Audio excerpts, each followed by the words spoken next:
Article 212 CC. Les époux se doivent mutuellement fidélité, secours et assistance.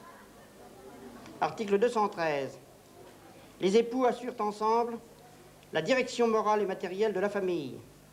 Ils pourvoient à l'éducation des enfants et préparent leur avenir.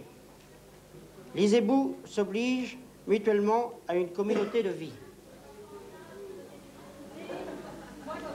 Monsieur Malguir, Michel Albert Fernand, consentez-vous à prendre pour épouse Mademoiselle Debré Brigitte Michel Odette?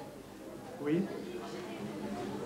Mademoiselle Debré Brigitte Michel Odette, consentez-vous à prendre pour époux Monsieur Malguir Michel Albert Fernand, ici présent? Oui. Au nom de la loi, nous vous déclarons unis par le mariage. Veuillez vous asseoir.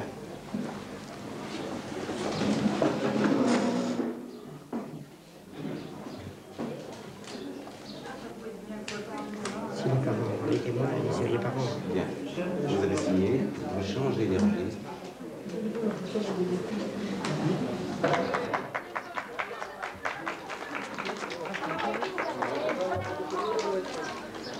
Qu'est-ce que vous avez ressenti quand vous avez signé devant monsieur le maire? Je crois que ça se fait tellement vite que on n'a pas le temps de ressentir quelque chose. Hein. Enfin, c'est après qu'on réagit, je crois. Pourquoi vous avez voulu vous marier? Vous auriez pu continuer à vivre ensemble sans vous marier officiellement? Oui, absolument. À partir du moment où on a su vraiment qu'on s'aimait mutuellement. C'est une preuve d'amour plus fort de se marier. Non. Non, c'est je crois peut-être pas. une sécurité, je ne sais pas. Mais qu'est-ce que ça vient faire justement, ce côté juridique dans un sentiment amoureux? Ça n'a aucun... Moi, je pense pas que c'est un rapport... Non, ça n'a pas de rapport. Ça n'a pas de rapport. C'est la tradition, moi, je dirais. C'est plus par tradition, maintenant. Les parents considèrent une fille plus en sécurité quand elle est mariée qu'un gars, il est libre toujours, hein, je pense.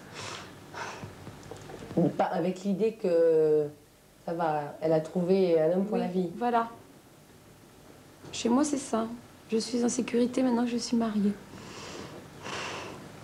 Et vos parents, comment ils vivaient votre cohabitation? Un peu, enfin, disons qu'au début, ça a été pas très bien accepté, mais à partir du moment où ils ont su la date du mariage, ils l'ont accepté, quoi. Ça a été. En fait, ce qu'on accepte mal, c'est des relations amoureuses sans projet de mariage. Voilà, c'est ça. Hein. Surtout quand on est croyant.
Pourquoi vous êtes-vous marié à l'église?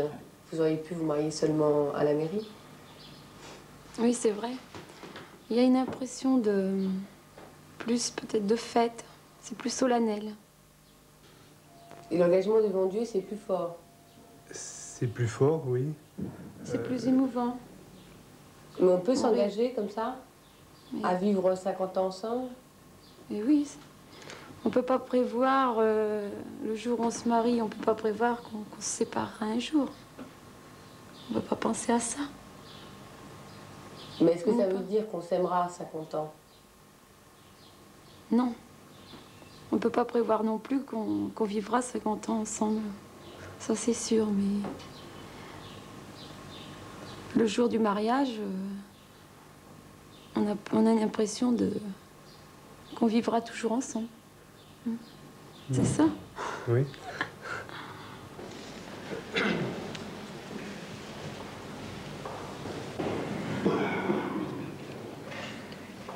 Devant tous ceux qui sont ici et en présence de Dieu, vous pouvez maintenant échanger vos consentements. Brigitte, veux-tu être ma femme? Oui. Et toi, Michel, veux-tu être mon mari? Oui, je le veux. Brigitte, je te reçois comme épouse et me donne à toi pour t'aimer fidèlement tout au long de notre vie. Michel, je te reçois comme époux pour t'aimer fidèlement. Je me donne à toi pour t'aimer fidèlement tout au long de notre vie.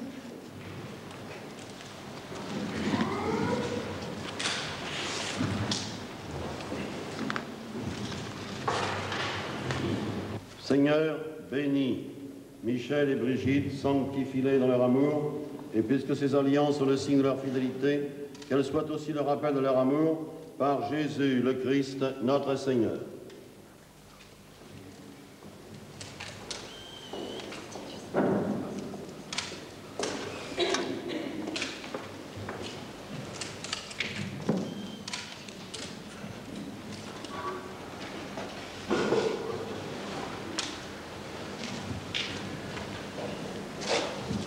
Michel et Brigitte, aimez-vous l'un l'autre à l'exemple du Christ et de son Église.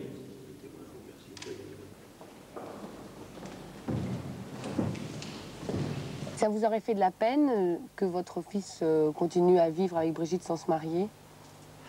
Oh oui, parce que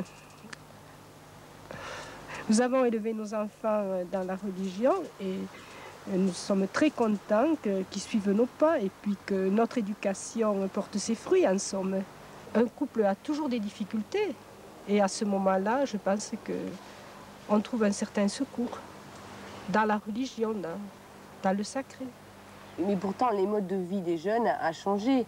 Donc c'est un peu normal qu'ils ne fassent pas tout à fait pareil que ce que vous avez fait vous-même. Ah non, je ne suis pas d'accord. Il y aura toujours le mariage à l'église, pour nous, du moment que nous sommes chrétiens. Et une union ne peut se concevoir que devant Dieu, devant les hommes et devant Dieu. Et ce sens sacré, donc, rend l'union indissoluble? Ah oui, pour nous, oui. Enfin, mais cette réponse n'engage que moi-même.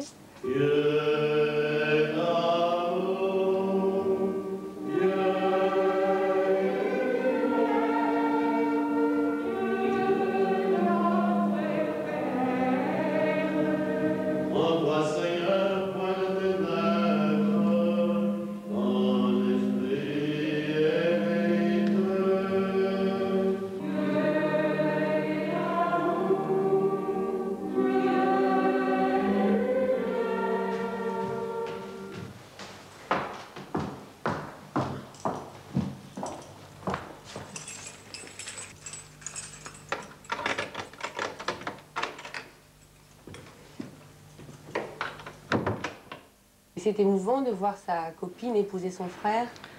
C'est assez émouvant, ça paraît même assez impressionnant. Plus que, pas impressionnant, disons, ça paraît assez... Ça fait presque drôle. Pourquoi? Ben parce que, bon, on a vécu quand même quelque temps ensemble au foyer. Donc, il est difficile de s'imaginer qu'un jour, elle puisse devenir une belle sœur, quoi. Le fait d'être montée à Paris, t'as l'impression que ça a influé sur ta personnalité? Ce n'est pas la même que si tu étais restée au village? On est obligé de se débrouiller en partant tout seul d'un endroit où on est avec la famille, tout le monde qui entoure, qui résout beaucoup de problèmes, qui dit beaucoup ce qu'il faut faire, ce qu'il ne faut pas faire. Mais en venant sur Paris, on arrive à... on s'ouvre, on est obligé de se débrouiller soi-même. Comment tu ressens le fait de vivre seule à 26 ans? Vivre seule à 26 ans, je pense que c'est vivre entièrement pour soi, vivre pleinement rien que sa vie, sans pour autant dire que c'est de la solitude. Hein. Et tu ressens pas cette coupure quelquefois avec la manière dont ta mère vit les choses? Si, parce que de toute façon, ils sont restés dans un milieu rural, donc un milieu où tout le monde les connaît, où c'est pas la même mentalité. Et une vie où on est obligé d'évoluer, de continuer, je sais pas, c'est assez... bon, c'est un changement radical.